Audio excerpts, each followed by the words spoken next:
Hey everyone, hope you're doing good. Welcome back, We are continuing our annotation review of my first time reading the Quran. We're in Anfal, Surah 8, picking up on sign verse 48. Before we get started, A'udhu billahi minash shaitanir rajim. Bismillahir rahmanir rahim. Yes. Okay. Alright. 48. Remember, Satan made their sinful acts seem alluring to them. Again, I know I reiterate this a lot, but a lot of hedonistic atheists, this is when you'll get into an argument with them, is that they'll say, well, if they're not, what's, doesn't hurt anybody, doesn't hurt anything. And a lot of them argue for legalizing all drugs, right? And a lot of people think, hey, that's going to make it so everybody can just be relaxed and hang out, and it just, so pleasurable, couples won't fight. They have a very alluring utopian ideal of what society will be like when everybody's on meth and crack. And it's like, no, man. You think by the music and the party lifestyle that Hollywood shows you that everyone using drugs is going to be just like every night, just fun, and the atmosphere is great. But what you won't see is the overdoses, the horrible diseases that come from it, and the mental illness that manifests itself from heavy users of hardcore drugs. You know, it's just heartbreaking. It really is. Especially with the pill epidemic, because so many people will take pills, get blasted out of their mind, and it'll just be like, ooh, I'm so hot, I'm so sexy. And then they take these pills and it loosens them up, and then they dress really bad and they get sloppy, they sleep around with everybody at the party. It's just so sad. So yeah, they do. The trickster makes the ugly seem beautiful. It's truly horrible. And said, no one among men can overcome you this day, while I am near to you. But when the two forces came in sight of each other, he turned on his heels and said, lo, I am clear of you, lo. I see what ye see not, lo. I fear Allah, for Allah is strict in punishment. Again, this is also really amazing because this is quite unique to between the three faiths, right?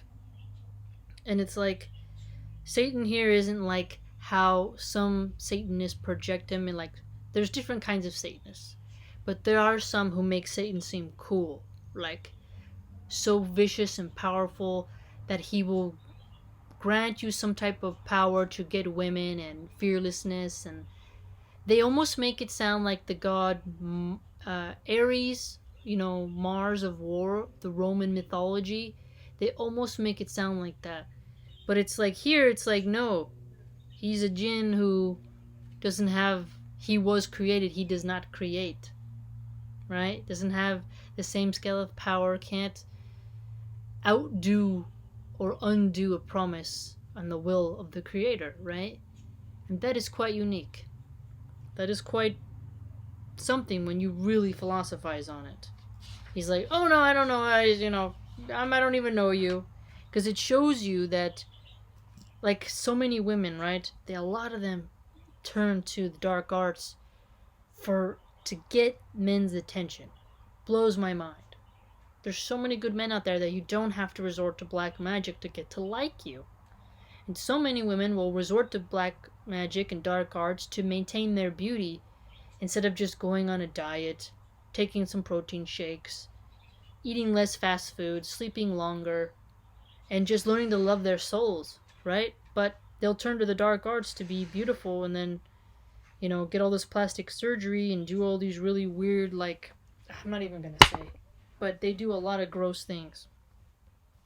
And it's like, you did all that thinking he's gonna be you're part of him, right? But he's just gonna abandon you. It's so bizarre because they think, okay, Satan is gonna give me the power to get this guy to be with me, and in the end, most of the time, the guy leaves, and then Satan's gonna leave you too. And all the stuff you did wasn't worth it, and it didn't work, and it wasn't lasting, and you ruined your own soul. And then on the day of accounting, you're gonna be held accountable for that, and you're gonna be so embarrassed by what you did, and be like, that was so stupid. And most of the time, the guys who women are willing to do dark art magic for to get are not even worth the paper they're printed on. Let's put it that way. It's crazy. There's so much truth. So much truth. 61. But if the enemy incline towards peace, do thou also incline towards peace, and trust in Allah, for He is the one that heareth and knoweth all things. Again, inclining towards peace. So like, hey, you want to make a peace treaty? You want to, call a surrender, a halt to the antagonisms? Let's do it. Put that white flag up. 67. It is not fitting for an apostle that he should have prisoners of war until he hath thoroughly subdued the land. Ye look for the temporal goods of this world, but Allah looketh to the hereafter, and Allah is exalted in might. Wise. 69 as well. But now enjoy what ye took in war, lawful and good, but fear Allah, for Allah is oft-forgiving, most merciful. And 70 as well. O Apostle, say to those who are captives in your hands, if Allah findeth any good in your hearts, He will give you something better than what has been taken from you, and He will forgive you, for Allah is oft-forgiving, most merciful. Oh, so some people get mad at this, the military part, but I want you to think about something. A lot of left-wing militant atheist vegans in America will mock religions for having anything to do with war, and say that religion is the cause of all the wars. Indeed, religion and any other ideology has, a past of conflict. I mean, conflict exists in the world. We cannot escape it. I mean, if we can't even make our homes conflict-free, what makes us think we can make giant land masses conflict-free? And what's interesting is that atheist communists like Stalin, millions of people have died under them, right?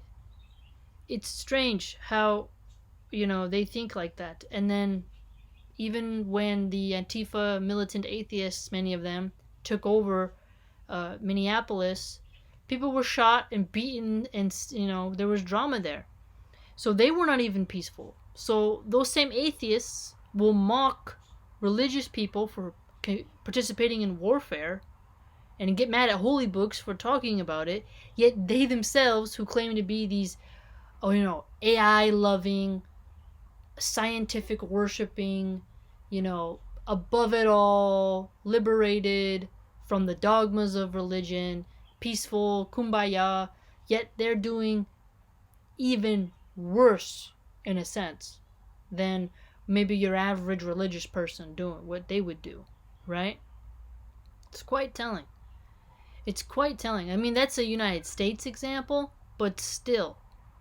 So whenever somebody throws these verses at me, right, of like, oh, there's war in a holy book, how can it be holy? How can it be the religion of peace if there's war?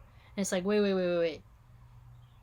You're a vegan atheist. You don't believe in killing animals, but how many, Molotov cocktails did you chuck at a black police officer? You know what I mean? How many, people did you fight who were in a different political party? Do you see what I'm saying? Do you see my point? So whenever somebody tries to throw something at you about texts as the Quran having something to do with war and telling those who war to enjoy their spoils, it's like Antifa does the same thing. I mean, some of their members burned down a Wendy's. How was that peaceful? Burned down a Wendy's, just tortured it after that dude resisted arrest and tried to take a cop's taser. Actually, he did take the cop's taser and tried to fire it at him, and then, he was drunk driving, and he died. So it's crazy.